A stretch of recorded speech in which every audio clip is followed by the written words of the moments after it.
নামাজ পড়া অবস্থায় যদি আপনার ব্রেনের মধ্যে বাজে চিন্তা চলে আসে তাহলে 4টি কাজ করুন, দেখবেন কখনোই আপনার নামাজ পড়া অবস্থায় আপনার ব্রেনে বাজে চিন্তা আসবে না। 1 নাম্বার হচ্ছে নামাজ পড়ার আগে এই ছোট্ট একটা দোয়া, এটা 3 বার পড়ে নেবেন। আপনি পড়বেন আউযু বিল্লাহি মিনাশ শাইতানির রাজিম, এইটা আপনি হৃদয় থেকে 3 বার পড়বেন, দেখবেন আল্লাহ তাআলা শয়তানের ওয়াসওয়াসা থেকে নামাজের মধ্যে আপনাকে বাঁচিয়ে দিবেন। 2 নাম্বারে এরপরেও যদি মনের মধ্যে বাজে চিন্তা চলে আসে তাহলে মনে রাখবেন খিনজাব নামক একটা শয়তান আপনার কাঁধের কাছে বসে আছে।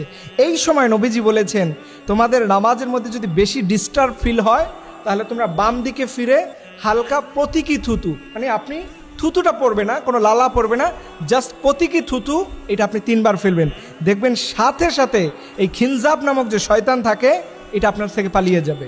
3 নাম্বারে আপনি যখন নামাজ পড়তে দাঁড়াবেন মনে রাখবেন এই নামাজটাকে আল্লাহ রব্বুল আলামিন দেখতে পাচ্ছেন। আল্লাহ আপনার নামাজ দেখছে, এই ফিলটা যদি আপনি জাগ্রত করতে পারেন দেখবেন কখনোই আপনার নামাজের মধ্যে কেউ আপনাকে ডিস্টার্ব করতে পারবে না।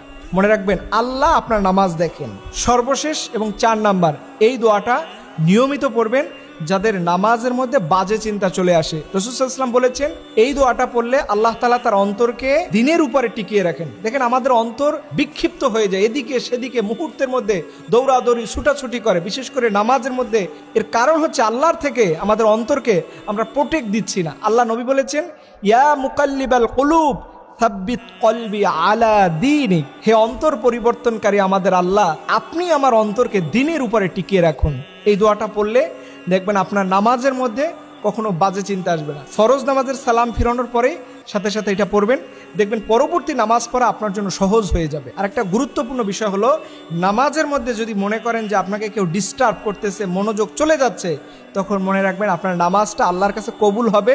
এটা যাতে কবুল না হয় এর জন্য শয়তান আপনাকে ডিস্টার্ব করতেছে, আপনার মনোযোগ এদিকে সেদিকে নিয়ে যাচ্ছে। এবং বিশেষভাবে নামাজের আগে মোবাইল ফোন অন্যান্য ডিভাইসগুলো থেকে দূরে থাকবেন, একটু জিকির আজকার করে নামাজে যাবেন, দেখবেন আপনার মনটা প্রশান্তি থাকবে। আল্লাহ রাব্বুল আলামিন আমাদের সবাইকে এমন নামাজ পড়ার তৌফিক দান করুক যেই নামাজের মধ্যে যেন আমাদের কোনো বাজে চিন্তা না আসে। আল্লাহ সেই নামাজ পড়ার আমাদের তৌফিক দান করুক, সকলে আমিন।